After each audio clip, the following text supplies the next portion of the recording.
Okay right 18వ తారీఖున జగన్మోహన్ రెడ్డి గారు సత్తెనపల్లి నియోజకవర్గం రెంటపాళ్ల గ్రామంలో నాగమల్లేశ్వరరావు అనే ఒక యువకుడు ఎన్నికల తర్వాత పోలీసులు బెదిరింపులకు తట్టుకోలేక ఆత్మహత్య చేసుకున్నటువంటి విషయం చాలా మందికి తెలుసని అనుకుంటున్నాను.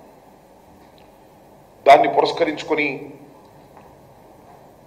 వాళ్ళు ఒక విగ్రహాన్ని కూడా పెట్టారు. ఆ విగ్రహావిష్కరణ కూడా జగన్మోహన్ రెడ్డి గారిని రమ్మంటే ఆయన కుదరలేదు. రేపు వెళ్ళి ఆ కుటుంబాన్ని పలకరించాలనే ఉద్దేశంతో 18వ తారీఖున ఉదయం 9:30 గంటలకు ఇక్కడ బయలుదేరి సత్తెనపల్లి వెళ్ళి నాగమల్లేశ్వరరావు కుటుంబ సభ్యుల్ని పరామర్శించి రావాలని జగన్మోహన్ రెడ్డి గారు నిర్ణయించుకున్నారు. ఇంతకు ముందు కూడా ఒకసారి ప్రకటించారు. కొన్ని అనివార్య కారణాల వల్ల అది పోస్ట్పోన్ అయింది. 18వ తారీఖున వెళుతున్న సందర్భంలో పోలీసు వారు చాలా విచిత్రమైన ఆంక్షలు పెట్టేటటువంటి ప్రయత్నం చేస్తున్నారు. అక్కడ మా నాయకుల్ని పిలిచి అప్లికేషన్లు పెట్టండి, పర్మిషన్ తీసుకోండి అని ఒత్తిడి చేసేటటువంటి ప్రయత్నం చేస్తున్నారు. ఇది చాలా దురదృష్టకరమైనటువంటి పరిణామం. ప్రజాస్వామ్యంలో ఇప్పుడు లేదు. మేమేమి పబ్లిక్ మీటింగ్కి వెళ్ళటం లేదు, లేదా ఒక ఫంక్షన్కి వెళ్ళటం లేదు. ఒక మనిషి చనిపోతే ఆ కుటుంబ సభ్యుల్ని పలకరించడానికి వెళ్ళినా కూడా ఆంక్షలు పెట్టి ఇబ్బంది పెట్టాలనేటువంటి ప్రయత్నం చంద్రబాబు నాయుడు గారు చేయటం చాలా దురదృష్టకరమని ఈ సందర్భంగా నేను చెప్పదలుచుకున్నాను. అలా జగన్మోహన్ రెడ్డి గారు ఇంట్లో నుంచి బయటకు వస్తే ఊరుకోమనేటువంటి పద్ధతుల్లో వ్యవహరిస్తున్నారు. చంద్రబాబు నాయుడు గారు, లోకేష్ గారు పోలీసు యంత్రాంగాన్ని ఉపయోగించి మొన్న పొదిలి వ్యవహారంలో కూడా చూశాం.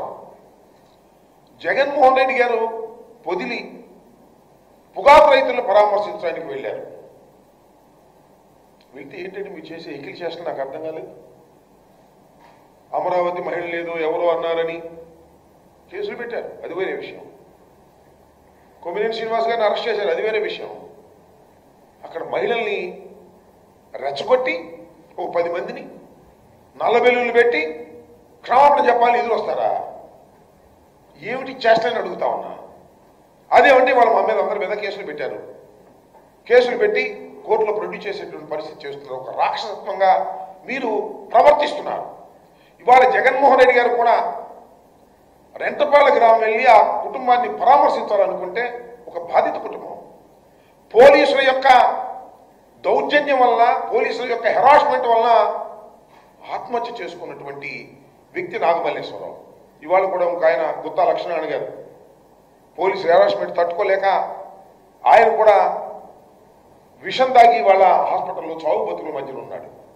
ఈ విధంగా పోలీసు యంత్రాంగం మా నాయకుల మీద పడి ఇష్టం వచ్చినట్టుగా ప్రవర్తన చేస్తుంటే వారికి మనోధైర్యాన్ని కల్పించడం కోసం, వారి కుటుంబాలకు మనోధైర్యాన్ని కల్పించడం కోసం జగన్మోహన్ రెడ్డి గారు వెళ్తే మేము సహించమనే పద్ధతుల్లో ఇది చాలా దుర్మార్గమైనటువంటి అంశం. ప్రజాస్వామ్యంలో ఇవి తగదు.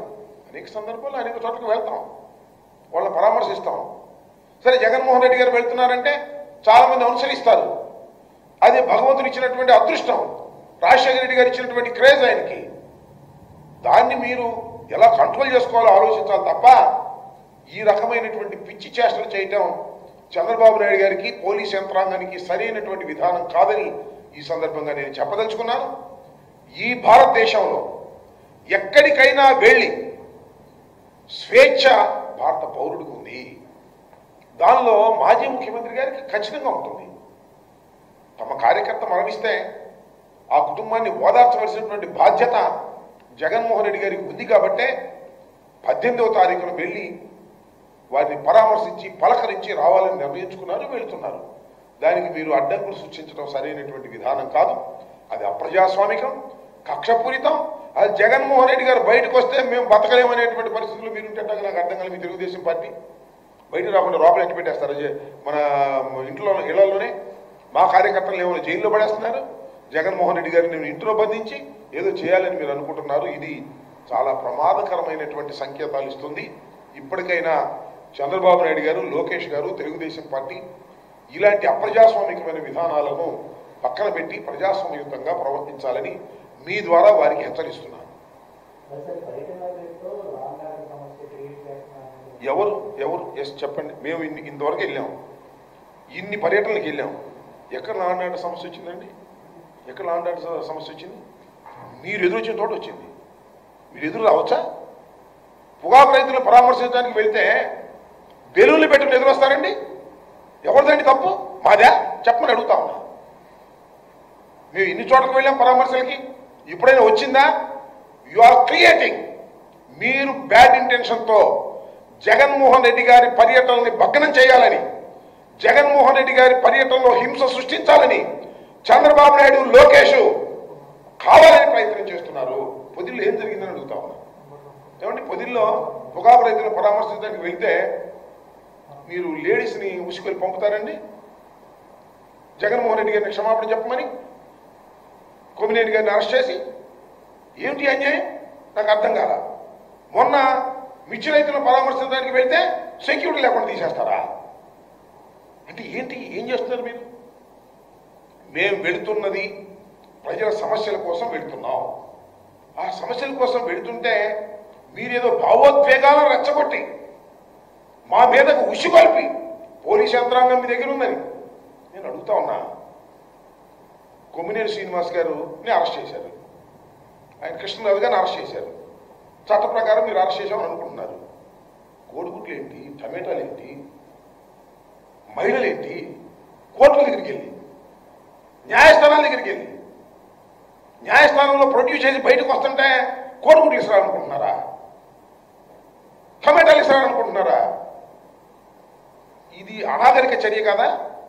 ఇది లా అండ్ ఆర్డర్ బ్రేక్ చేయటం కదా? మాదే తప్పు మీదా? గుర్తుపెట్టుకోమని మనం చేస్తున్నా. మిస్టర్ లోకేష్, మిస్టర్ నారా చంద్రబాబు నాయుడు గారు, మీరు అధికారం ఉందని అతిగా ప్రవర్తిస్తున్నారు. గుర్తుపెట్టుకోండి. మానవుడికి స్వేచ్ఛ ఉంది. ఆ స్వేచ్ఛ ప్రకారం మేము వెళ్తున్నాం. That is our right. మీరు ఇటు పోలీసులను ఉపయోగిస్తారు, ఇటు మీ కార్యకర్తలను రెచ్చగొట్టి మీరు ఆ కార్యకర్తలను ఉపయోగిస్తారు. ఏదైనా జరిగితే కేసులు మా మీద పెడతారు. ఇదేగా జరుగుతుంది. ఇంతకన్నా ఏమైనా తేడా ఉందా చెప్పండి. రాష్ట్ర ప్రజానీకాన్ని అడుగుతా ఉన్నా నేను. ఇంతకన్నా ఏమైనా తేడా ఉందా? ఓ పక్కన కేసులు పెడతారు, మరో పక్కన జనాన్ని రెచ్చగొడతారు, కోడిగుడ్లు లేపిస్తారు, టమాటాలు లేపిస్తారు. ఏదనంటే కేసులు మా మీద పెడతారు. ఎన్నాళ్ళు సాగుద్దే ఇది? చూద్దాం అది కూడా ఎన్నాళ్ళు సాగుతుందో ఈ ప్రజాస్వామ్య దేశంలో. గుర్తుపెట్టుకోమని మనం చేస్తున్నా. లా అండ్ ఆర్డర్ని బ్రేక్ చేయాలనేటువంటి ఉద్దేశం కానీ, హింసను ప్రేరేపించాలనే ఉద్దేశం కానీ మాకెందుకు కూడదండి. మేము ఓడిపోయాం.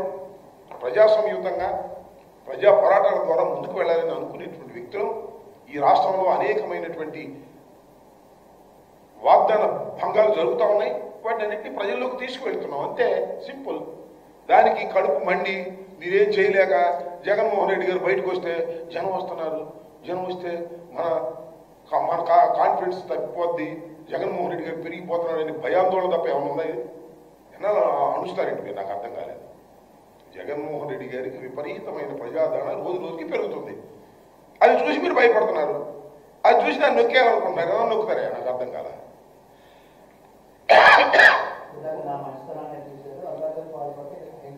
ఎవరిది? చంద్రబాబు గారి మంచితనం చాలా కాలం నుంచి చూస్తున్నాగా. ఎన్టీ రామారావు అధికారంలో దించి దగ్గర నుంచి చూస్తున్నాం మనం.